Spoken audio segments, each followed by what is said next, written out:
Bismillahirrahmanirrahim. Alhamdulillahilladzi khalaqal mauta wal hayata liyabluwakum ayyukum ahsanu amala wa huwal azizul ghafur. Asyhadu an la ilaha illallah wa asyhadu anna Muhammadan abduhu wa rasuluh.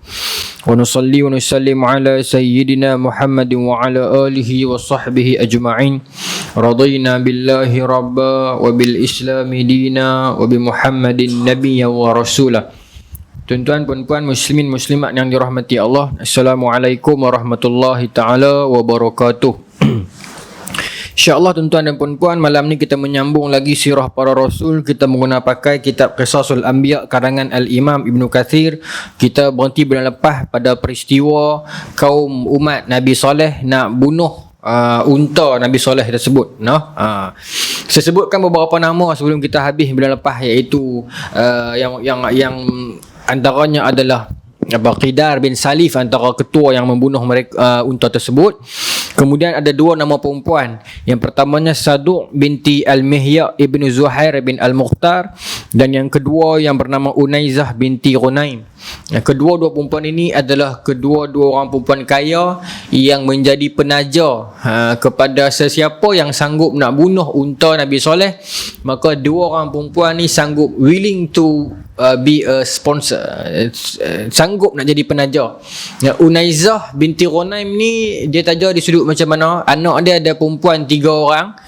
Dia kata siapa yang sanggup bunuh ni, dia nak hadiah anak dia tu. Pilihlah yang mana-mana yang dia nak. Sampai tahu tu lah no. Baik. Unaizah menawarkan kepada Qidar bin Salif, akan aku berikan 4 orang anak gadisku kepada kamu. Ambillah sesiapa yang kamu suka jika kamu benar-benar membunuh unta betina milik Saleh. Tu dia. No? Baik. Kemudian kita sambung mula ni peristiwa pembunuhan tersebut. Ni lah dah ni asal. Bulan depan kita masuk Nabi Allah Ibrahim dah, insya-Allah. Baik. Baik. Ketika unta itu berjalan melalui tempat yang berada di bawah penjagaan Masdaq, bermaksud mereka dah atok satu perjalanan, satu bentuk jalan agar macam perangkap, agar unta tu lalu dekat jalan yang mereka duk setting dah, perangkap lah dengan senang kata. Baik, bila unta tu lalu ikut laluan perangkap mereka itu, maka dia terus melemparkan anak panah ke arah unta tersebut hingga tepat mengenai tulang betisnya. Siapa yang lontar anak panah ni? Masdaq, satu orang lelaki yang lain. Dia Qidar bin Salif dengan Masdaq bin Saduq kan, 2 orang. Dan 7 lagi orang pemuda lain yang membantu. 9 orang semuanya. Quran sebut 9 orang. Dengan angka 9 orang. Baik. Baik. Kemudian Unaizah, kemudian Unaizah binti Ghanam yang tadi tu, perempuan yang saya kata ada anak dara ramai segak-segak tu, keluar dan memerintahkan anak gadisnya yang cantik untuk memperlihatkan diri kepada Qidar dan kumpulannya. Cerita dah tuan-tuan, kalau kita tengok dalam tafsir, selepas depa ni panah unta tu kena betih, tak mati lagi, tetapi depa jadi unconscious, depa jadi terkejut. Yalah, depa mula rasa macam betul tak betul kami buat kerja ni. Sebab mereka sendiri menyaksikan dengan mata dan kepala mereka kemukjizatan yang keluar daripada unta itu. Unta tu bukan mai daripada cara biasa, secara biologi biasa. Dia keluar daripada bukit. Dia keluar tu pula mengandung beranak pula. Mereka sendiri menyaksikan benda tu, mengetahuinya. Memang tahu unta ni bukan mai, orang muda kita bukan kaleng-kaleng punya unta ni. Mereka pun tahu benda tu. Tetapi dorongan kebencian terhadap Islam dan dorongan kebencian terhadap Nabi Saleh, mereka bunuh juga. Tapi bila mereka mula panah betih tu, unta tu menyerit ke, mereka jadi takut semacam. Maka langkahan mereka terhenti. Mereka termanggu sebentar. Jadi macam serba salah. Bukan kata serba salah, jadi takut. Jadi fikir, betul tak betul ni? Kita pun lagu tu lah tuan-tuan. Kadang-kadang kalau kita bertuh cerita dengan orang ke apa ke, meskipun kita betul, kita takut, ketak dengan tangan ni kan. Apatah lagi orang yang bertugas memang dalam bidang untuk mencabut nyawa orang ni. Dalam bahasa sastranya kita kata apa? Algojo yang tugas dia untuk tarik gear yang orang nak turun Allahu Akbar, tak mai. Nak gantung tu kan, yang tukang nak tarik Twill tu, Algojo nama dia kan.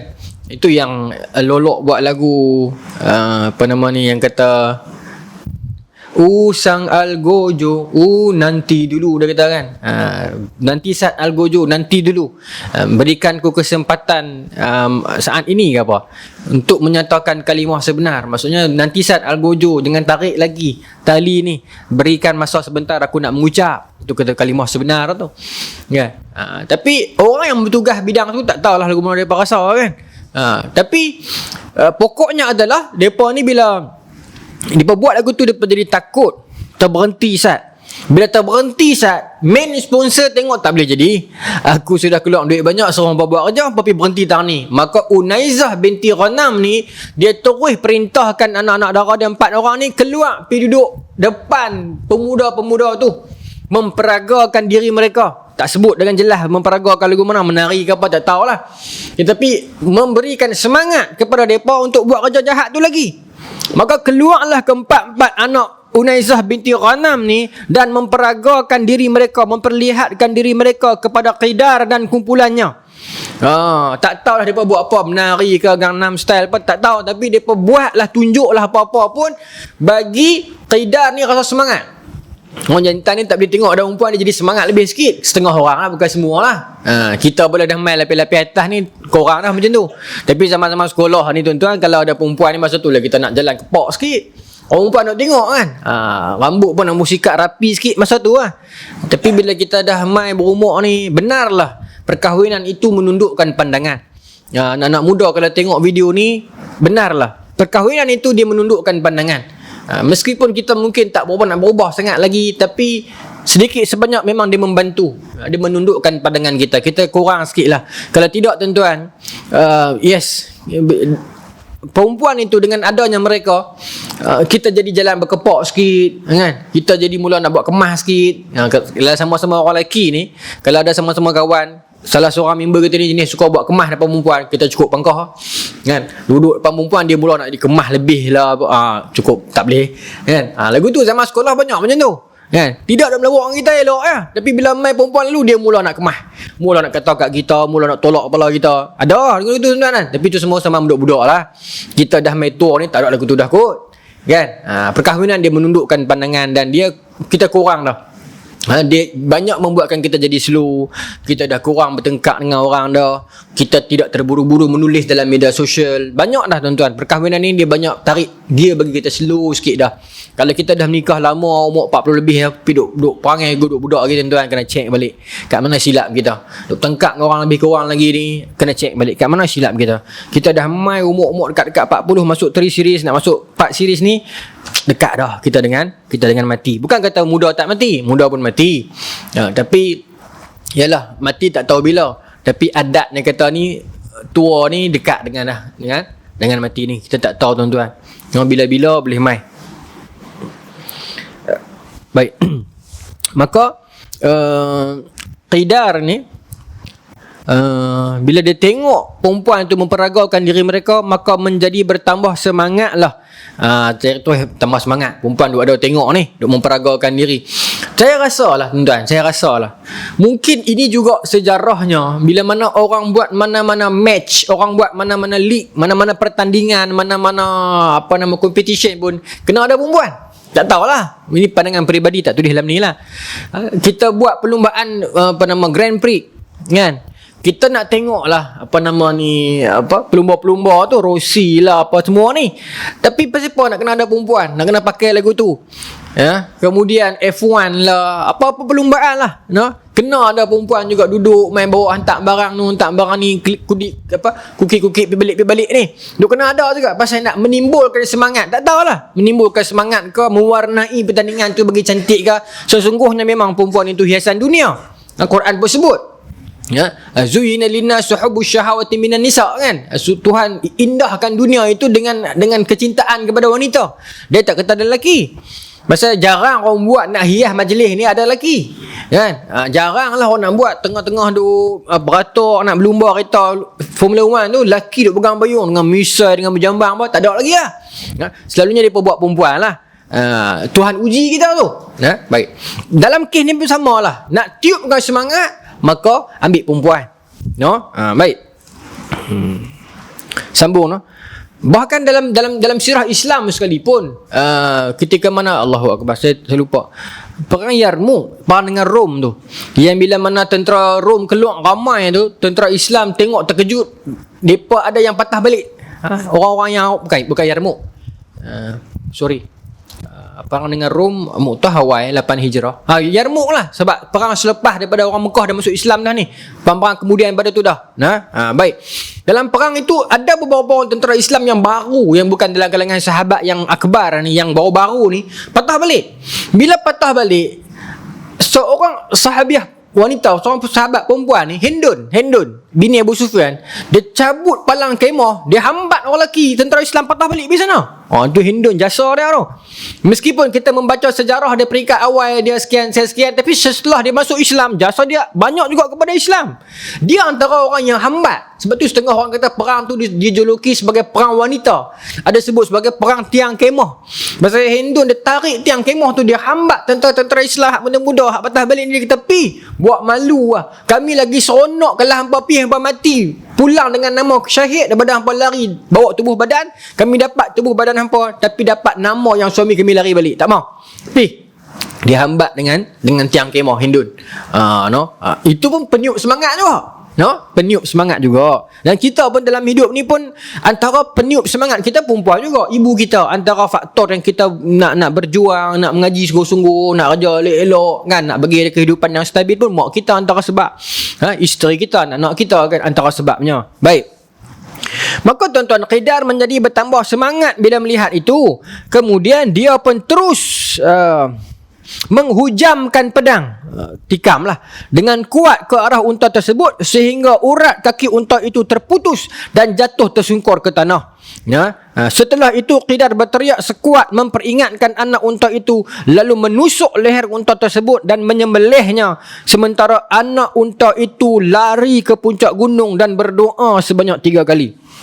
Anak unta tu menyaksikan perbuatan Qidar bin Salif ni dan 8 orang sahabat dia terhadap mak dia. Dia sembelih unta tu mati.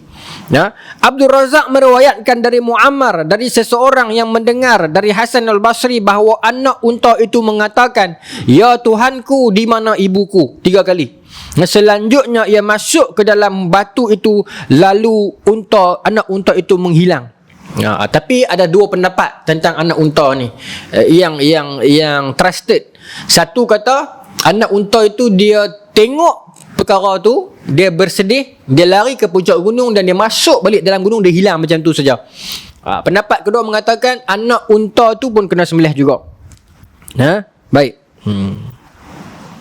Bahkan ada hadis, Imam Ahmad berkata, Abdullah bin Numair memberitahu kami, Hisham memberitahu kami dari ayahnya daripada Abdullah bin Zum'ah, dia berkata Rasulullah sallallahu alaihi wasallam pernah berkhutbah, lalu baginda menyebutkan tentang seekor unta, kemudian menyebutkan orang yang menyembelihnya. Setelah itu baginda membaca firman Allah dalam Quran tentang orang yang paling celaka. Imam Bukhari dan Muslim meriwayatkan hadis ini. Dalam hadis yang lain juga diriwayatkan, Nabi tanya kepada Sayyidina Ali, "Mahukah kamu aku beritakan tentang orang yang paling celaka?" Nabi kata kat Sayyidina Ali. Maka kata Sayyidina Ali, "Ya, mahu." Lalu baginda meneruskan sabdanya, ada 2 orang. Seorang dari kedua-duanya berwarna agak merah dari kaum Samud yang menyembelih unta Nabi Saleh. Al-Hadis. Nabi sebut dengan 2 orang, iaitu kepala 2 orang hak punca tu. Qidar dengan Saduk tadi tu. Qidar dengan Masdaq, ditambah dengan 7 orang lain yang membantu. Tapi yang buat kerja ni 2 orang. Tapi yang terlibat dalam proses tu 9 orang. Baik. Dengan demikian, puncak kekafiran dari mereka itu datang dalam pelbagai aspek. Dia kata, kenapa sampai Nabi sebut mereka ni paling celaka? Dia sebab disebut dengan paling celaka sebab mereka ni celaka di dunia dan di akhirat lagi. Di dunia dan di akhirat. Bukan kita nak kata Firaun, Namrud semua tu tak celaka juga. Tapi bila Nabi sebut dalam hadis, Imam Bukhari riwayat kata depa dua orang yang paling celaka sebab nasib depa tu malang, bukan kata di dunia, di akhirat. Bukan kata di akhirat saja, di dunia sekali. Kita akan tengok Pertama, mereka ni melawan Allah dan Rasul. Kedua, mereka ni minta disegerakan azab. Itu menurut Ibn Katsir. Tapi kalau kita tengok dalam sirah, yang menyebabkan mereka ni disebut sebagai paling celaka, paling malang lah. Celaka ni maknanya malang lah. Sebab mereka ni rugi di dunia dan di akhirat. Baik.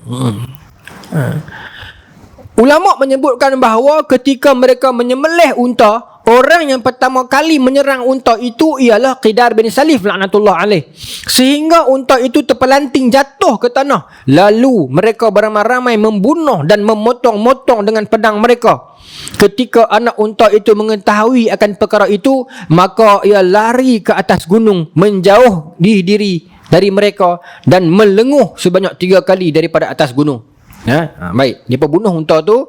Kemudian dia pergi jumpa dengan Nabi Soleh. Dalam syarah yang panjang lagi dia kata lepas bunuh dia kerak potong, dia bagi kat orang kampung makan. Baik. Tapi yang dalam Quran dan dalam hadis sebut selepas depa bunuh unta tu, depa terus pergi rumah Nabi Soleh dan depa bercakap benda yang depa kata, wahai Soleh, kami dah bunuh unta tu, so what's next? Sebab bagi mereka selagi ada unta tu dia ancaman. So kita bunuh ancaman itu, tak ada apa pun. Maka mereka pergi cabang, pergi rumah Nabi Soleh siap. Nabi bagi tahu, wahai Soleh, kami dah bunuh unta tu, so what? Maka kata Nabi Soleh ni menarik. Dalam surah Hud ayat 65, fa'anqaruha faqala tamatta'u fi darikum salasata ayyamin. Mereka bunuh unta tu, maka kata Nabi Soleh kepada mereka, tamatta'u fi darikum, tak apa, balik rumah hampa, bergembiralah selama 3 hari. Nabi Soleh long dengan 3 hari tu. Bila dia pergi beritahu kat Nabi Soleh, kami dah bunuh unta tu, risau Nabi Soleh ni, risau sangat-sangat pasal hampa sentuh barang Allah. Yalah, semua kita ni pun makhluk Allah Ta'ala juga, tapi tu diperingatkan dengan jelas, la tamassuha bisu', jangan sentuh dah dengan niat jahat, dengan jelas disebutkan. Tapi mereka langgak juga. Dah lah mereka langgak, mereka pergi cabang lagi, kami dah bunuh unta ni, so hampa nak buat apa? Nak buat apa Soleh? Nabi Soleh kata, tamatta'u fi darikum salasata ayyamin, tak apa, hampa bergembiralah di rumah hampa 3 hari. Aku bagi gambar 3 hari ya. Hang syok dulu, macam kita lah duk marah kat orang kan. Apa, hang gelak dulu, hang puas dulu, nanti saat hang boleh sakit. Lagu tu lah Nabi Soleh kata 3 hari aku bagi gambar. Hang nak bergembira puas-puas di rumah 3 hari ya. Dalam lepas 3 hari hampa boleh buat. Zalika wa'dun ghairu makzubin. Wa'dun ghairu makzub. Ini satu perkataan yang kita kena lock ni macam Eli Mazlin lock. Wa'dun ghairu makzub, janji yang tak didustai dah. Dalam konteks ayat ini kita akan tengok nanti kenapa Nabi Allah Saleh tutup dengan perkataan wa'dun ghairu makzub, janji yang Tuhan takkan U-turn dah. Hampa menyesal ke, hampa jadi gimana kalau lepas dalam 3 hari ni tak ada apa dah. Berlaku tak dekat kita? Berlaku. Dalam situasi macam mana, nyawa dia roh dah. Roh dah kan, dia roh dah, tak boleh buat apa dah. Okay? Ataupun menjelang kiamat, matahari dah naik belah barat dah. Buat lagu mana pun tak boleh buat apa dah. Dah tutup dah pintu tu. Lagu ni lah. Tapi untuk mereka awal lagi. Habis dah serta untuk hampa. Hampa dah cabak Tuhan.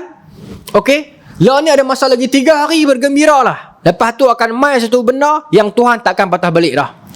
Hang berguling lagu mana pun ala kasim pun tak patah balik dah. Wa'dun ghairu makzub ni yang kita cukup takut ni. Janji yang Tuhan takkan U-turn dah. Baik. Baik. Pembunuhan yang mereka lakukan terhadap unta betina itu berlangsung pada hari Rabu, pada petang hari. Ke-9 orang sebagaimana yang disebutkan sebelumnya bermaksud hendak membunuh Soleh pada malam itu. Selepas Nabi Allah Soleh kata macam tu petang kat mereka, hari Rabu mereka pergi bunuh. Terus dia pergi rumah Nabi Soleh bagi tahu, kami dah bunuh, apa nak buat apa kat kami dah ni. Nabi Allah Soleh kata, tak apa, hamba cabak Tuhan aku, 3 hari aku bagi kat hamba. 3 hari lah. Lepas tu hampa boleh habuan. Habuan apa tak tahu. Hampa boleh sakit apa tak tahu. Hampa ketahuan apa tak tahu. Tapi 3 hari mau duduk nanti. Ini psikologi tuan-tuan. Tunggu tu pun penderitaan. Penantian suatu penderitaan. Lagu kumpulan Fabian kata dulu. Penantian itu satu penyiksaan tuan-tuan. Sungguh. No? Nak nanti benda tak sudah-sudah ni. Oi, takut. Dan bayangkan kita menantikan benda yang kita tahu dah nak boleh sakit, tapi tak tahu sakit ke mana nak kena ni. Seolah-olah kita duduk tang ni, kita duduk nampak dah. Ribut duduk talamai, duduk nampak dah. Nak lari mana tak dan dah. Duduk nampak, duduk tunggu siksa. Kita duduk beratuk ramai-ramai di depan ruang tamu rumah Tok Mudim, nak tunggu giliran, nak potong saat gini. Takut tak kira dah tunggu tu. Tunggu tu pun dah siksa dah. Sebab tu setengah orang dia ambil satu orang panggil self-defense mechanism dalam istilah psikologi. Dia bangkit cunggit pergi dulu. Dia panggil in vivo exposure. Daripada aku tunggu lama, aku susah hati, biar aku pergi kena dulu. Kan? Mungkin setengah dari tuan-tuan pernah mengalami pengalaman itu. Itu dia memang ada teori dia. Kita duk tunggu nak cucuk BCG dia. Tunggu nak cucuk BCG ke? Tunggu nak cek nak cabut gigi ke zaman sekolah. Takut ni. Kawan seorang dah keluar abang sakit. Lah ni apa-apa pun aku pergi kena dulu lah. Sakit tak sakit, pergi main nak kena juga. Aku pergi dulu. Tu memang ada dalam psikologi. Apa-apa pun biar aku kena dulu lah. Memang tahu dah sakit. Lah aku tunggu lama pun kena juga. Biar aku pergi dulu. Tapi Tuhan tak izinkan macam tu. Tuhan tak segerakan azab lagi. Lepas 3 hari. Tapi abang siap-siap. Lepas 3 hari hamba kena. Maka dalam tempoh 3 hari duk tunggu tu susah hati ya. Semua perut lah. Sebab tu kata yang azab yang kena kepada kaum Nabi Soleh ini, dia berupa azab yang bersifat fizikal dan azab yang bersifat psychological. 2 jenis azab. Tuhan bagi betul-betul pasal hampa usik makhluk unta Allah. Baik. Maka 9 orang tu susah hati, tak dan tunggu 3 hari. Malam tu mereka berkumpul pula. Mereka kata tak boleh jadi. Pasal Soleh nak buat apa ni? Dia nak minta doa kat Tuhan dah. Apa kita nak jadi ni? Iman tu duk main dah tu senangnya tu. Percaya dah tu. Iman tekap percaya lah, bukan yakin. Percaya dah. Nak jadi apa-apa kat depa. Kalau sungguh kata depa berani, sungguh kata kalau depa kata kufur sungguh-sungguh, depa tak takut. Tapi depa takut. Bukan Nabi Soleh cop dari depa apa pun, habaq ya, tunggu 3 hari lepas tu apa boleh sakit. Tu pun susah hati dah. Duk tak diam dah, makan tak lalu dah. Maka depa mesyuarat pula. Depa kata kita nak kena buat apa ni? Lepas 3 hari tu nak jadi apa ni? Maka salah seorang dari antara depa kata ancaman ni mai pada Soleh. Soleh kata lepas 3 hari baru boleh sakit. Lah ni sebelum Nabi Soleh ni dia submit doa kat Tuhan dia. Ini saya punya huraian. Tapi nak abang kata dia faham macam tu. Sebelum doa tu nak sampai kat Tuhan dia, mungkin makan 3 hari kot. Mungkin satu Ahad ke hari Rabu no weekdays. Mungkin ni hari Rabu dah petang dah. Terus Nabi Soleh nak submit, nak post buang doa tu, pukul 2 baru van jalan. Mungkin makan 3 hari. Lah ni malam ni kita pergi bunuh dia dulu. Sebab yang tu tak sebut dalam tafsir ni, saya faham lagu tu lah. Maknanya kita, tapi dalam tafsir kita, dalam hadis kita, dia pergi bunuh malam tu. Dia nak pergi bunuh Nabi Soleh malam tu. Tapi apa yang membuatkan dia plan nak bunuh tu, sebab dia nak hapuskan ketakutan itu. Tu point dia. Nak hapuskan ketakutan tu. Dia tak katalah yang kata post jalan tu dah, saya saja kata lah. Lah kena habaq terang semua aku tu lah ni. Zaman media sosial ni. Saya orang dah kata mereka. Ada ini mereka lah. Mungkin dia faham lagu tu kot. Baik. Maka dia bincang-bincang, tak apa. Malam ni juga kita pergi bunuh Soleh. Sebab dia anggap dengan dia bunuh Soleh itu dapat menghapuskan ketakutan dia. Tak jadi tuan-tuan. Sebab sebelumnya mereka susah hati pasal dengan adanya unta tu, orang ramai pakai masuk Islam. Mereka bunuh unta tu dah, masih juga tak tenang. Mereka sangka dengan mereka bunuh Soleh, mereka boleh tenang. Sebenarnya tak tenang. Itulah kehidupan kita ni. Selagi kita tak kembali kepada Allah, kita buat lagu mana pun tak tenang. Kita kata aku duduk hari-hari ni tak tenang lah hidup aku ni. Semua susah hati, mungkin sebab gaji aku kecil kot, tukar kerja, pergi kerja lagi besar. Tak tenang juga. Kan? Aku ni teruk lah, hidup ni tak tenang-tenang, tak tenang-tenang. Mungkin sebab anak-anak aku ni bising kot di rumah, buih kot, bergaduh kot, hantar semua pergi duduk asrama. Tak tenang juga. Bukan itu yang kita cari. Ketenangan itu datang daripada pemilik ketenangan, Allah Ta'ala. Kita tak kembali kepada dia, kita tak dapat ketenangan tu. Setengah orang rumah, tuan-tuan, apa nama ni, pantang hujan, jenuh tak ada habisan. Lantai pecah merata ni, dinding lubang merata, tapi tenang hidup dia. Setengah orang mewah tapi tak tenang hidup dia. Sebab ketenangan itu datang daripada pemilik ketenangan. Manusia boleh mereka-reka ketenangan mereka, tetapi manusia akan penat dengan membohongi diri sendiri. Sebab ketenangan itu datang tanpa dibentuk dan dibuat. Baru ni, bukan baru ni, saya tak tahu lama ke baru, tapi saya baru tengok baru ni. Saya ada follow satu Facebook, satu orang African. Saya tak tahu kalau tuan-tuan pernah tengok. Apa nama dia? Dia rambut dreadlock. Dia orang Afrika. Spek mata bling-bling mah. Cincin penuh jari. Ni orang kaya ni. Dia ada satu channel khas dekat Facebook. Dia ni suka review barang-barang mahal. Ada satu nama channel tu.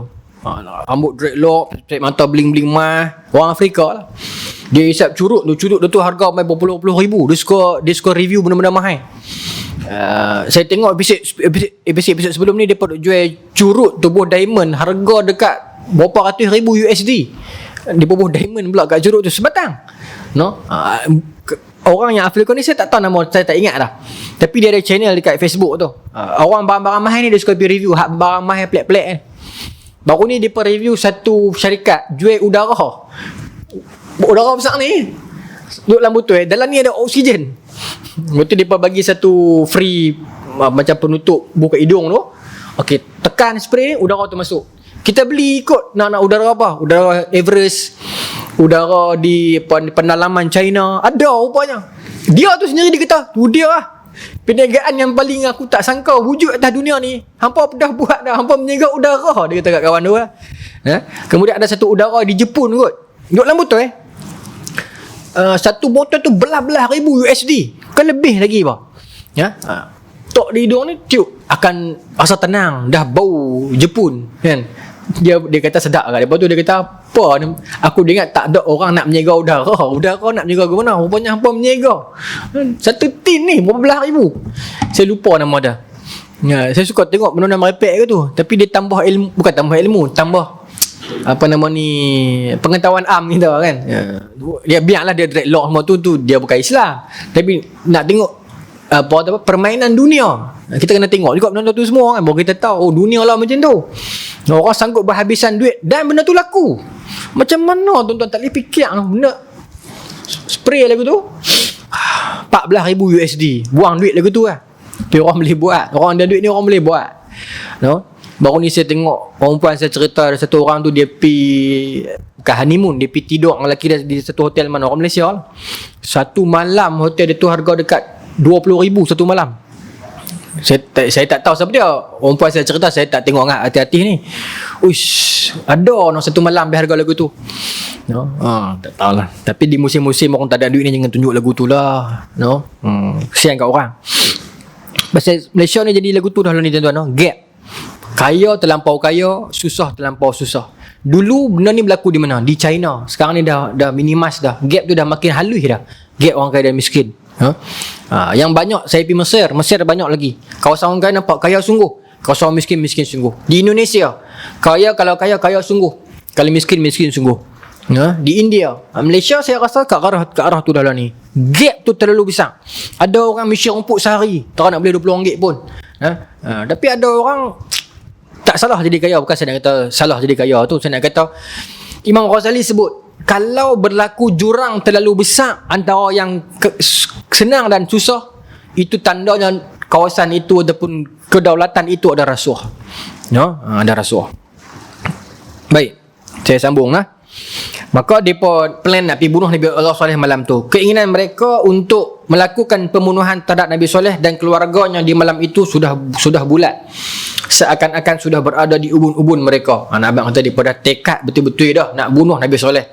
Maka ketika malam tiba, mereka bermaksud mendatangi Nabi Saleh. Lalu Allah mengirimkan batu-batu yang melempari ke-9 orang tersebut dan mengirimnya dahulu ke neraka sebelum kaum Samud kemudian menyusuli mereka. Maknanya mereka 9 orang ni tak kena 3 hari tu. Masa malam tu mereka niat Nabi bunuh Nabi Soleh, datang batu-batu daripada neraka dilemparkan kepada mereka, mereka merasakan azab, mati mereka malam tu juga. Hari Rabu malam tu mereka mati juga. Mereka mati malam tu juga. Jadi yang akan kena azab psikologi 3 hari ni siapa? Umat yang lain. Itu yang datang syarah yang kata daging tu pakat-pakat makan. Kemudian dalam syarah yang lain kata sebab depa subahat untuk membunuh unta tu, pasal depa bersatu padu. Yang saya cerita tadi tu, Unaizah binti Ghunaim kan, keluar duit, keluar bagi anak-anak dara dia, pakat support hang aku nak bunuh unta tu, sedangkan unta tu tak kacau depa pun. Maka pakat kena. Jadi bermulalah kiraan hari yang pertama esoknya, yakni hari Khamis. Pada keesokan harinya, yakni pada hari Khamis, yang merupakan hari pertama disaksikan mereka itu akan pemenangannya, iaitu wajah kaum Samud seluruhnya yang tak beriman mendadak bertukar menjadi kuning, sama seperti apa yang diancam oleh Nabi Allah Soleh. Maknanya esok tu hari Khamis, muka dia semua ni mangkit-mangkit tidak ni, tengok bini hang kena demam kuning ke apa? Kata kat orang, abang pun kuning. Tengok anak pula kuning, keluar pergi rumah jiran pula pakat kuning belaka. Allahu Akbar, baru dia tahu. First day check. Macam tu, seolah-olah macam tu lah. Ini hari yang pertama, counted. Nak beritahu Tuhan sedang mengira. Kalau biar hangpa tunggu saja tak seronok, walaupun takut dah, tapi biar hangpa tambah lagi takut. First day pass. Sebagai tanda muka warna kuning. Nak beritahu kata-kata Nabi Allah Soleh itu bukan kata-kata biasa. Memang Tuhan mendengar dan Tuhan sedang mengira ni 3 hari itu. So hari pertama sebagai tanda Tuhan sedang perhati dan kira, wajah jadi kuning. Ulama bincang, sakit tak? Tak sakit. Tak jadi muka mengelupah ke, tak jadi terbakar apa, tak ada dah. Sekadar tanda sahaja wajah warna kuning. Susah hati dah tuan-tuan. Susah hati dah. Semua perut makan pun tak lalu dah. Hanya dengan wajah bertukar kuning. Tuan-tuan, Tuhan tak payah buat sakit. Tuhan pegang hati lah. Susah hati lah kita ni.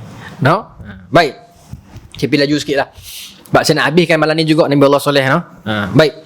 Kemudian pada hari Jumaat, yakni pada hari kedua, wajah mereka berubah menjadi merah. Daripada kuning tadi tu, esoknya wajah tu tukar jadi merah pula. Nak bagi tahu ini hari yang kedua. Tu tujuan dia, tu psikologi tu. Ni 2 hari dah 2 hari dah lagu mana tuan-tuan kalau kita diuji dalam keadaan demikian, nak tunggu esok ni. Saya cuba, bila saya baca yang ni, saya cuba bayangkan macam mana aku nak rasa feel cerita ni kalau kita jadi banduan akhir. Kita tahu dah kita nak mati hari Jumaat ni, kata bahasa orang Islam akan digantung hari Jumaat. Kemudian kita duk tunggu hari ni sehari, wadan mehbak. Ni hari Rabu dah tak tenteram duduk tu. Esok tunggu nak lupa tak boleh. Esok wadan meh pula. Ni Khamis dah Allahu Akbar. Tak terus duduk kita tuan-tuan. BA banduan akhir. Tak tahulah kehidupan dia macam mana tu. Saya duk masuk ceramah juga di dalam penjara tu. Banduan akhir ni depa ni ada sedikit kelebihan. Tapi saya rasa kalau disuruh tukar, depa pun tak mau kelebihan tu.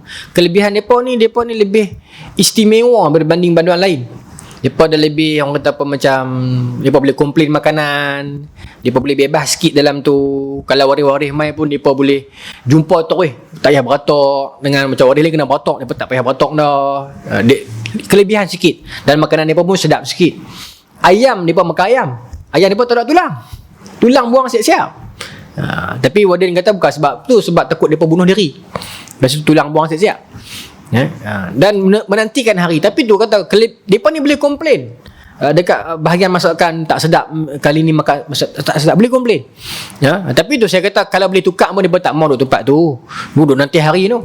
Tapi kalau mai satu masa depa dapat pengampunan di raja, bukan kata pengampunan tu depa kena keluar, depa kena kira balik berapa lama nak kena duduk pula. Bukan kata ampun tu keluar tak, kena kira balik pula. Baik, tak apa. Tu hari Khamis, maka wajah mereka bertukar menjadi kuning, menjadi merah. Maka ada dalam kalangan mereka berteriak mengatakan, aduh, telah berlalu 2 hari dari ketentuan. 2 hari dah berlalu dah. Teriak Dan mereka mengatakan segerakanlah turunnya azab, segerakanlah hari ketiga. Tak tahu dah, takut dah, tunggu saja pun takut, tahu dah nak kena. Nak taubat tak boleh dah. Sebab apa? Yang kita lock tadi tu, apa nama ni, aduun ghairu makzub. Janji yang Tuhan nak bagi ke hampa nak kena ni tak boleh patah balik dah. Jangan apa, nak pergi mana dah tuan-tuan 3 hari ni, nak pergi mana dah? Boleh buat apa? Teriak lah. Teriak lah boleh buat. Teriak sajalah. Nak menyesal, nak berguling ke mana pun tak boleh buat apa dah. Tunggulah ni hari kedua. Allah, cepatlah mai azab. Minta cepat azab. Bukan sebab tak berani sangat. Pasal apa namanya, berkecamuk dah otak ni. Senak pokok-pokok ni, susah hati sangat-sangat dah. Lagu tu dah. Oh tuan-tuan, azab fizikal dengan azab psikologi mental ni, saya rasa azab mental lagi dahsyat tu. No? Kita tengok dalam YouTube, orang putih main buat apa nama ni, dokumentari tentang GGK, grup gerak khas kan. Tuan-tuan pun tengok saya rasa. Astro History tapi di YouTube ada. Kan dia pernah lari berapa puluh kilometer tu. Saya ingat satu dialog satu orang pelatih komando ni kata, first 5 kilometer tu kita lari dengan riang, kita lari dengan fizikal. Tapi lepas pada tu kita tak lari dengan fizikal, kita lari dengan otak, dia kata. Otak mesti mau kuat. Tu kan, otak ni cukup kuat ya. No? Baik. Maka hari kedua muka depa jadi merah. Baik. Pada okey baik. Maka pada hari ketiga, daripada hari-hari mereka bersenang itu, tak senang lah. No? Tapi ini sebagai kiasan. Dalam hadis sahih Muslim, apa nama ni, Musannaf Ibn Abi Shaybah juga riwayat, Ibn Abi Shaybah ada yang sama tapi dalam beberapa lafaz yang berlainan sikit. Ketika kita mati masuk dalam kubur, kena azab kan, mai amalannya, mai muka yang huduh hitam dekat kita, dia kata apa? Bashir, bergembiralah. Gembira apa? Kena rentak, kena azab, kena himpit kubur ni. Tapi itu sebagai orang kata apa? Azab juga tu. Itu sebagai azab juga. Azab apa? Azab psikologi juga tu. Kita tengah serabut kepala otak, dia main-main bergembiralah. Kan? Kita kena buang kerja, ambil main-main tahniah, kena buang kerja, sakit hati. Kan? Kita kehilangan ahli keluarga, meninggal dunia. Orang main-main meninggal. Oh, alhamdulillah. Kita dengar geram, sakit hati-hati ni. Lagu tu lah. Sebab tu Nabi Allah Saleh kata bergembira. Gembira apa? Tak gembira, susah hati lah. Nah, baik. Maka datang pada hari yang ketiga. Yang ini pada hari Sabtu. Khamis, hari pertama, Jumaat, Sabtu, hari ketiga hari Sabtu. Ya. Bunuh hari apa? Hari Rabu. Baik. Maka datang hari yang ketiga, wajah mereka berubah warnanya menjadi hitam. Daripada warna kuning, tukar merah, tukar hitam. Hitam berani gini, hitam teruk ni. Di petang hari itu mereka berteriak. Maka tuan-tuan, jangka hayat kita 3 nyawa ni, Khamis lepas, Jumaat lepas, mai Sabtu ni susah hati dah, muka tukar jadi hitam ni. Depa tu harap hari Sabtu tu muka jadi elok balik. Maknanya hapus lagu tu lah. Tapi wa'dun ghairu makzub, janji yang Tuhan takkan tarik balik. Maka mai hari Sabtu tukar pula pada warna merah jadi warna gelap sungguh-sungguh ni. Sehari pada tengah hari nak tunggu pergi petang tu tuan-tuan, susah hati tak kira-kira dah. Pagi nak pergi tengah hari nak pergi petang, nak masuk hari baru ni susah hati dah. Tak tahu apa yang nak mai kat kita ni. Maka dalam Ibnu Katsir ni sebut kata apa? Waktu petang tu doktor, saat lagi nak masuk malam, masuk hari baru, maka dia berkumpul ramai-ramai. Duduk berumur ramai-ramai, pakat menjerit, teriak histeria. Mereka teriak histeria tu dalam ni. Mereka mengatakan, oh, sungguh benar-benar tiba saatnya turunnya azab. Ya Allah, nak dekat dah ni, nak mai dah. Tu dia tuan-tuan sampai tahu tu. Sebelum tu ranggi sangat. Ya?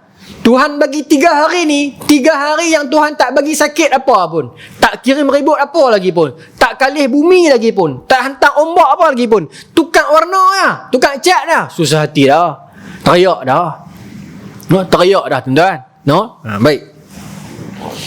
Maka sebelum memasuki hari Ahad, mereka duduk menunggu murka dan azab Allah yang saya kata tadi tu, pakat duduk ramai-ramai. Hati mereka tidak keruan, kecemasan dan ketakutan menyeliputi kehidupan. Mereka berada dalam keadaan dicengkam oleh ketakutan yang sangat luar biasa. Tidak tahu apa yang harus mereka lakukan, menunggu sahaja azab Allah. Allahu Akbar. Putih tuan-tuan, tak tahu nak buat apa dah.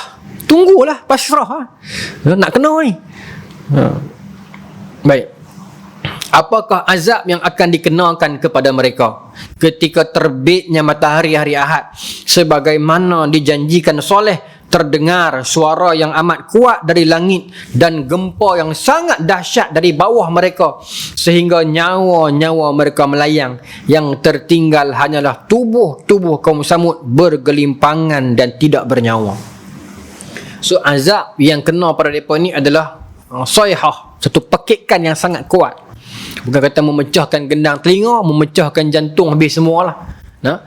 Mungkin dalam istilah hari ni mungkin kita boleh katakan macam sound wave, kan? Mungkinlah sound wave kan? Yang memecahkan gelombang. Yalah, saya tak silap saya pun beranak lambat tu 90. Cikgu saya pernah sebut dulu zaman sekolah, dia kata jet apa yang pesawat komersial tapi enjin jet, Concorde, kan? Concorde ni tak boleh turun Malaysia. Allah Ta'ala alam, tuan-tuan tahu kot, saya budak ke zaman tu. Pasal dia kata kalau turun, pasal dia punya enjin supersonik tu pecah habis cermin-cermin semua. Allah Ta'ala alam, saya tak tahu. Saya duk cari juga tak jumpa. Tapi cikgu saya ingat dia sebut saya darjah 4 dulu ni, supersonik dengan dia boleh naik. Tapi saya ikuti dokumentari Concorde tu. Menarik cerita dia, penerbangan terakhir itu orang berat teriak kan. Dia Perancis dengan British kan punya kerjasama kan, Concorde. Sonok tengok dokumentari tentang Concorde itu. Dia boleh jimatkan 50% jarak perjalanan kan. Tapi kerana bunyi dia terlalu kuat, dia ada supersonic boom tu kan, yang menyebabkan beberapa negara mengharamkan daripada dia landing sebab terlalu kuat, boleh pecah habis cermin-cermin kan. Tuan-tuan perasan tak? Saya tak tahu, saya duduk di rumah kampung, rumah papan. Bila guruh di langit, kalau bunyi guruh kuat, dia bergerak habis meja-meja ni. Rumah tuan-tuan saya tak pasti, tapi rumah saya bergerak, cermin bergerak. Tapi bila kita duduk rumah, kita buka muzik kuat, tak bergerak pula. Sini ramai orang cerdik, pandai penjelasan sains dia, saya tak tahu, saya duduk cari ke. Bergerak, guruh kuat, tapi tak adalah kuat macam kita buka muzik tau. Tapi buka muzik tak bergerak. Bila guruh tu mungkin dia gegaran bumi kot no. Dia memang bergerak, kita rasa bergerak. Saya kalau guruh hujan saya cukup takut, ambil keluar, ambil mak saya nak minta ambil yang tawar. Saya takut. Jadi guna saya dengan abang sepupu, kami 2 orang. Tua dah saya 30, abang sepupu saya 36. Bau guruh di langit bunyi, saya susah hati dah. Takut daripada kecil kot. Fobia daripada kecil, tak tahu fobia apa, tapi takut semua. Bila main guruh hujan ni dia takut. Sengap, menyorok. Tua dah. Anak kecil tak takut, kita takut. Mesti jadi takut. Baik. So takut ni tak boleh buat-buat. Takut ni tak boleh buat-buat. Saya cerita kat tuan-tuan tu lepas kan, yang saya hampir jatuh bot dekat Mukahid tu, yang kami pergi hiking tu, balik naik bot. Depan up bendera merah, tak boleh lalu naik bot. Kami pergi lalu juga. Lepas tu terumbang ambing, tak tahu nak habang lah. Hampir keluar tuan-tuan, takut naik bot. Hampir keluar takut. Hari tu lah orang puan ajak naik ferry. Katanya lah masa tu pakat naik takut tuan-tuan, duk naik ferry sengak lah kereta ni. Orang puan keluar buat anak, kita luar kereta sengak, takut. Saya tak boleh. Fobia, takut ni tak boleh buat-buat. Dia main sendiri, nak abang kata berani, kita depan orang puan berani takut apa kata, duk laikon sah, ambil keluar dengan buat anak. Padahal hati takut kan. Tapi tak habaq bila tengok video ni dia tahu pula. Baik. Tapi nak abang kata takut ni tak boleh muhung, dia jadi sendiri. Baik. Okey, sambung. Tu baru dunia akhirat tak bayang. Boleh bayang tuan-tuan dalam kubur seorang-seorang. Allahu akbar. Baik. Kemudian saya nak habis juga boleh tuan-tuan sebab saya ada lagi satu muka aja. Bunyi dah kan? Baik. Cepat sikit lah. Suasana menjadi hening dan beku, semuanya menjadi bangkai. Tidak ada roh dalam tubuh mereka. Para ulama menyatakan bahawa tidak ada seorang pun yang tertinggal daripada kaum Samud, baik kecil maupun besar, laki maupun perempuan, kecuali seorang perempuan. Seorang yang tinggal. Semua mati. Ni yang tak beriman ni. Yang beriman pakat keluar awal pergi dah. Ikut Nabi Soleh dah. Yang tak beriman ni pakat mati. Jadi macam tunggu-tunggu kurma ni, semua pakat mati. Tuhan jadikan seorang yang tak mati. Nama dia Kalbah binti Al-Salqi. Ia juga dipanggil dengan sebutan Az-Zari'ah. Dia ialah seorang wanita kafir yang sangat memusuhi Nabi Soleh. Maknanya tuan-tuan tengok azab yang kena kat kaum Nabi Soleh ni, dia berperingkat-peringkat. Yang bunuh 9 orang tu kena awal. Penduduk kampung kena 3 hari, kemudian kena sound wave saya kata tadi tu. Yang perempuan ni azab dia lagi dahsyat. Dia kena 3 hari tu, dia kena sound wave tu, dan dia kena pula azab psikologi sekali lagi. Dia tengok semua orang mati, dia seorang yang tinggal. Tak boleh bayang lagu mana.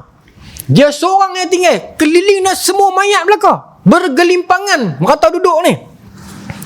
Sebab apa? Sebab dia yang paling memusuhi Nabi Soleh. Dia lebih sudu daripada kuah. Dia bukan satu orang tokoh yang besar-besar pun. Dalam ni Syekh sebut kata seorang hamba. Dia bukan pemimpin politik. Dia bukan satu orang menteri-menteri yang duk berdialog dengan Nabi Soleh. Dia bukan orang yang penting, bukan JKK kampung apa. Dia cuma hamba yang duk di cerak kampung, duk di dapur-dapur masak lagu tu ya. Tapi dia yang paling benci Nabi Soleh. Berlaku tak dalam suasana dunia hari ni? Berlaku. Kadang-kadang yang di atas tu tak tahu mana. Kita yang bawah ni siapa pun tak kenal. Lebih pada orang atas ni. Oh, tengkap kemai ni, maki orang yang kita tak suka ni. Kemai punya maki ni. Kalah pada orang yang kenal. Politik lah selalunya macam tu kan. Marah sungguh-sungguh ni, maki sedap-sedap. Padahal yang di atas tu sak lompat sana, sak lompat sini kan. Kita bawah ni lebih-lebih. Dulu berlaku dah. Yang hamba ni lebih pada orang lain. Maka Tuhan jadikan semua pakat mati, tinggal dia seorang. Tengok apa dia buat. Setelah menyaksikan azab yang menimpa orang kampung dia ni, penduduk kota ni, segera dia berangkat menuju ke satu perkampungan Arab. Tak boleh tunggu lama lah, tunggit lah. Dia lari pergi satu perkampungan Arab. Baru bunyi. Ni bunyi sembahyang ke bunyi azan? Bunyi azan. Boleh ke nah? Baik. Maka dia pun angkat kaki, dia lari pergi satu perkampungan Arab. Ini menarik sebab setelah dia sampai di sana, dia mendatangi beberapa orang yang hidup yalah di perkampungan lain, di kawasan lain, bukan kawasan Hijr, kaum Samud ini. Maka dia sampai kepada perkampungan itu, dia memberitahukan, menceritakan kepada mereka apa yang berlaku selama ni, apa yang menimpa kaum dia. Ironi dia, Tuhan buat wanita yang paling kufur, orang yang paling benci akan dakwah Nabi Soleh, she was the one yang bagi dakwah lepas tu. Ironi dia. Meskipun dia tak plan benda tu, tapi dia yang paling benci, dia yang keluar memperingati. Sebab apa? Dia pergi beritahu kat kaum tu, dia kata ni dia nasib yang kami terima. Kami lawan dengan Soleh, kami tak mau terima arahan dia, dakwah dia. Kami bunuh pula unta yang kami minta keluar. Habis orang kampung saya kena bunuh cerkah, kena guruh lintang habis, mati habis. Dia cerita kat orang kampung tu.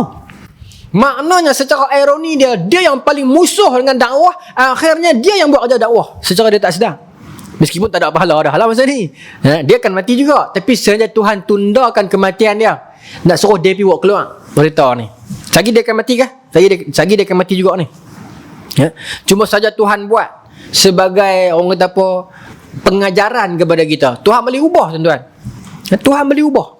Orang yang paling tak suka bercakap benda tu, akhirnya dia kena bercakap benda tu. Sebab itulah berpada-pada dalam membenci. Mana tahu nanti kita akan memerlukan orang itu. Berpada-pada dalam menyayangi. Mana tahu satu orang nanti dia akan mengkhianati kita. Apa-apa pun don't give 100% lah. Sebab 100% hanya milik Allah. Kecintaan kita kepada manusia cukup 50% sudah. Kebencian kita kepada manusia kalau boleh jangan ada lah. Sebab kita tak tahu satu nanti kita mungkin akan perlukan dia. Takut kita malu balik. Semua macam perempuan ni dah. Tapi masa ni dia tak malu apa dah. Dia pergi cakap kami kena teruk lah. Dia jadi suruh tak tahu, tak boleh kawal, unconscious. Maka dia meminta air. Ni sebut nah, dia minta air. Susah habis, mau bukat mati habis dah. Lapak air tak kira-kira dah ni. Pergi kampung orang cerita macam orang gila ni, minta air nak minum sikit. Dan dia meminta air kepada mereka. Setelah dia meminumnya, maka dia terus mati. Dia minum mati. Tak sebut dalam ni ayat azab apa yang dia terima kan, mungkin kita tak tahulah, berbanyak rahsia Allah kan. Mungkin dia minum tu menggelegak apa tak tahu, mati dia. Dia mati. Tapi ironi yang menariknya, dia pergi keluar bagi dakwah pula. Baik. Kemudian ada satu lagi yang lain, Abu Ruqhal. Ada satu riwayat yang lain, Imam Ahmad riwayat kata ada seorang lagi tak mati. Baik. Ada hadis riwayat Imam Ahmad. Saya baca Rumi dia, janganlah kamu bertanya tentang tanda-tanda bukti kenabian, kerana hal itu sudah pernah ditanyakan oleh kaum Nabi Soleh. Nabi pesan kat kita, jangan minta-minta lah bukti pasal benda tu umat Nabi Soleh pernah minta dah. Dan unta betina itu muncul dan kembali ke celah batu ini. Masa tu Nabi duduk di lembah itu. Okey. Unta betina itu meminum air, ini semua cerita dari itu. Kemudian azab dia adalah Allah membinasakan semua mereka yang berada di bawah langit kecuali seorang sahaja yang sedang berada di tanah haram, dalam lingkungan tanah haram. Ya. Para sahabat bertanya, siapakah orang itu ya Rasulullah? Baginda menjawab, dia ialah Abu Ruqhal. Setelah dia keluar dari haram, dia pun terus ditimpa azab. Ada dua pendapat. Yang pertama pun disandarkan oleh hadis, yang kedua pun disandarkan oleh hadis juga. Imam Ahmad kata yang selamat tu bukan perempuan, laki. Abu Ruqhal nama dia. Dia tak kata laki, tapi Abu Ruqhal ni laki lah. Abun, dia bukan ummu kan. Baik. Kata Ibnu Katsir, hadis ini sesuai dengan syarah Muslim, dengan syarat Muslim, dan tidak ada sedikit pun dari hadis ini terdapat dalam kutub sitah. Hadis ni dalam kutub sitah yang 6, Bukhari, Muslim, Abu Daud, Nasa'i, Ibnu Majah ni tak ada riwayat. Tapi ikut nama-nama perawi ni syarat dia lepas dah untuk Bukhari, Muslim, dia kata. Ibnu Katsir kata. Dalam ilmu hadis kita kata apa? Mustadrakat. Mustadrakat bermaksud hadis yang diriwayatkan oleh para perawi ni semua lulus KPI seperti mana KPI yang ditetapkan oleh Imam Bukhari dan Muslim. Tapi hadis tu tak ada dalam Bukhari, Muslim. So ulama yang datang kemudian ni ambil hadis tu bawa masuk dalam satu kitab khas, kitab Mustadrak. Antara yang buat Mustadrak adalah, yang terkenal adalah Al-Hakim. Itu maksud kitab Mustadrak. Baik. Kemudian ada satu hadis yang lain menceritakan ini hadis riwayat Abu Daud. Ada dua hadis. Satu riwayat oleh Imam Ibn Jarir At-Tabari, satu Imam Abu Daud. Yang pertama kata, Nabi pernah menceritakan kepada para sahabat ketika melewati kawasan Mekah ni, Nabi kata, ini adalah kubur Abu Ruqhal. Dia ialah seorang daripada kaum Samud. Waktu azab itu dia berada di dalam lingkungan tanah haram. So berkat kemuliaan tanah haram, dia dihalang daripada azab. Tetapi ketika mana dia keluar daripada sempadan tanah haram, maka azab yang menimpa kaum dia tu kena dekat dia. Maka dia dikuburkan di sini, kata Nabi. Bersama-samanya dikuburkan sebatang emas sebagai tanda. Abu Ruqhal ini dia mati kemudian dia ditanam dengan sebatang emas. Kemudian ada satu kaum yang singgah ke kubur itu, lalu pergi ke kubur itu membawa pedang masing-masing dan mencari mah tersebut. Lalu mereka mengambil mah itu. Saya tak tahu kepercayaan orang dulu kot tanam mayat dengan mah. Hadis Ibnu Jarir At-Tabari. Kemudian Abdul Razak berkata ada hadis yang lain, benda yang sama juga. Tapi riwayat Abu Daud menyebutkan benda yang sama, ditanam di situ dan dikubur di situ bersama sebatang emas. Maka orang ramai pergi ambil emas tu, wah pelari dah. Menurut Ibnu Katsir, mereka datang beramai-ramai ke kubur Abu Ruqhal, mengeluarkan batang emas itu dari dalam kubur yang ada bersama-samanya. Demikian menurut hadis yang berstatus Hasan Aziz. Aziz bermaksud dia bukan mutawatir, dia tak ramai sangat yang riwayat, tapi dia tak kurang sangat, dia aziz, dia dua tabaqat dia dua jalan. Tapi hadis ni dia jadi orang kata apa, ni teknikal lah, dia jadi orang kata syawahid.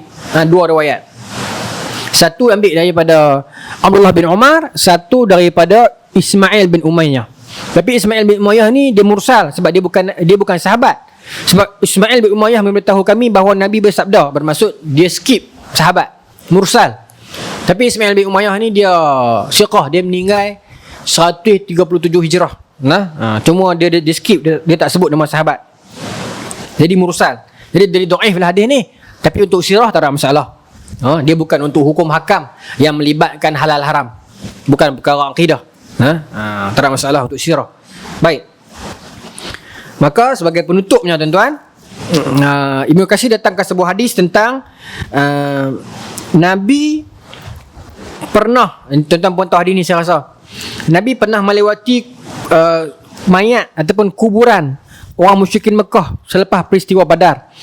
Perkara yang sama juga pernah dikatakan Nabi ketika baginda berbicara kepada orang-orang kafir yang terkubur di medan Badar. Setelah 3 malam berlalu, Nabi melewati tempat itu. Nabi berhenti menghadap kubur itu.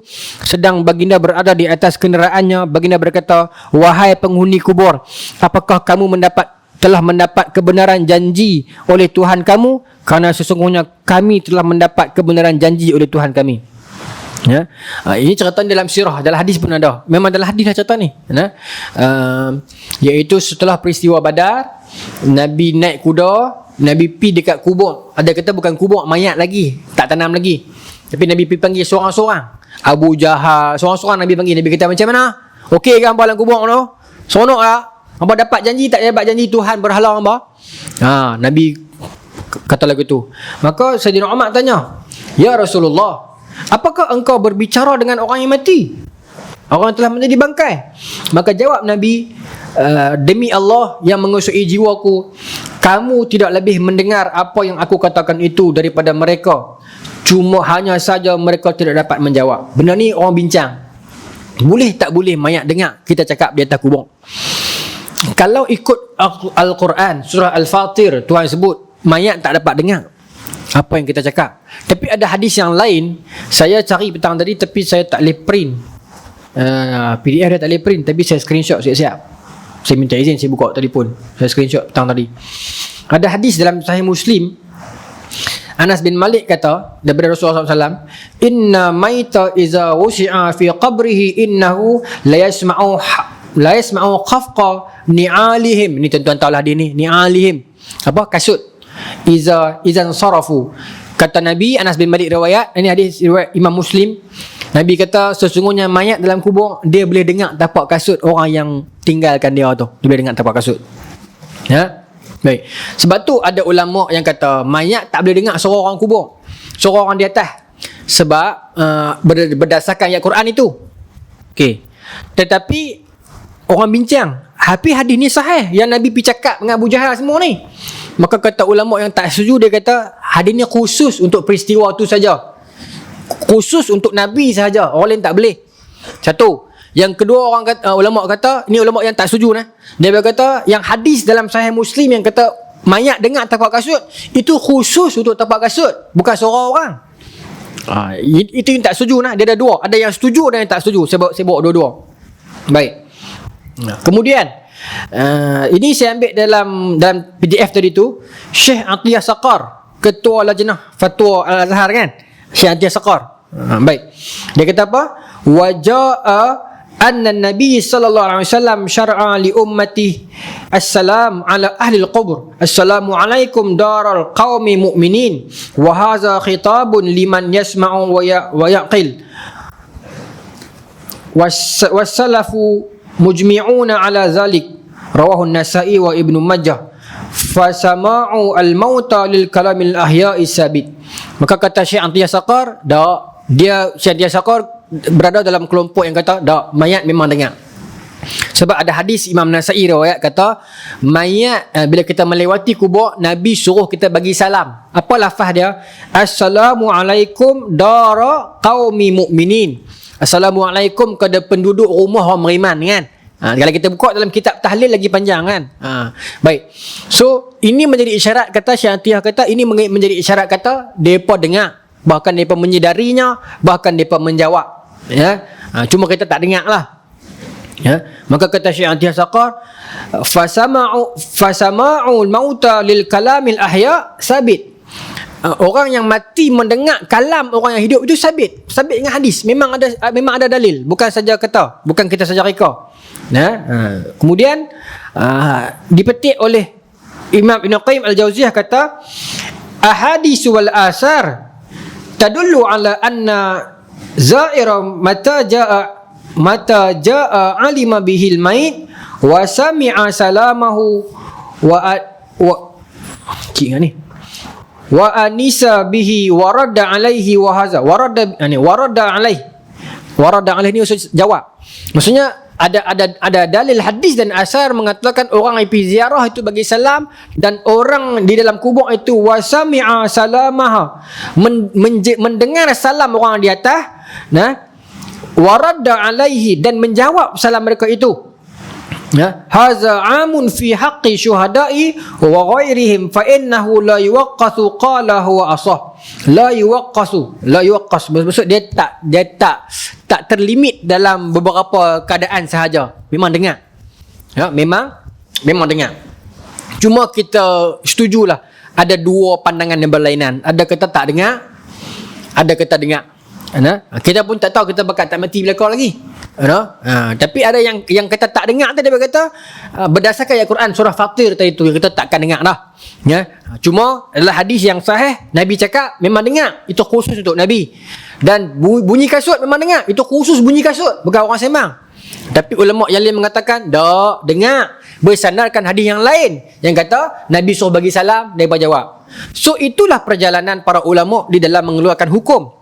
Masing-masing ada sandaran mereka. Kita orang awam yang mai kemudian ini ikutlah. Kita jangan berbalah lah. Tu ya. Masing-masing ada sandaran mereka. Masing-masing ada dalil, masing-masing ada kefahaman dalil itu. Macam hadis, saya tutup itu selesai dah kisah ni kisah kaum Nabi Saleh. Bulan depan kita masuk Nabi Ibrahim.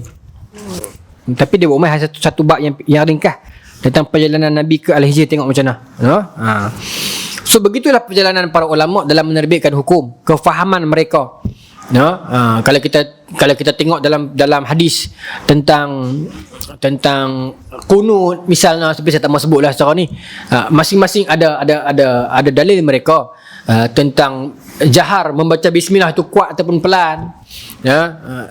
Dalam ilmu hadis membaca bismillah kuat ni dia muttarib, semua pakai kuat belaka.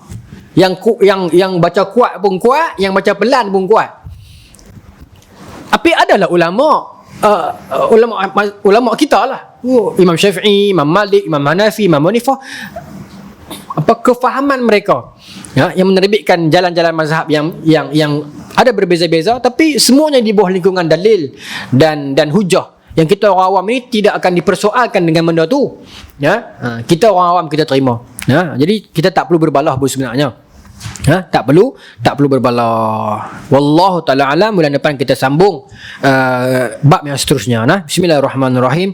Allahumma razuqna fahman nabiyyin wa hifdhal mursalin wa ilhamal malaikatil muqarrabin wa hdina fi hidayatil arifin birahmatika ya arhamar rahimin. Allahumma ij'al jam'ana hadza jam'an marhuma wa tafraqna min ba'dihi tafraqan ma'suma wa la taj'al lana fila wala ma'na wa la matba'una syaqqa wala matuda wala mahruma. Rabbana atina fid dunya hasanah wa fil akhirati hasanah wa qina adzabannar. Sallallahu ala sayyidina Muhammadin wa ala alihi wa sahbihi ajma'in walhamdulillahirabbil alamin. Assalamualaikum warahmatullahi taala wabarakatuh.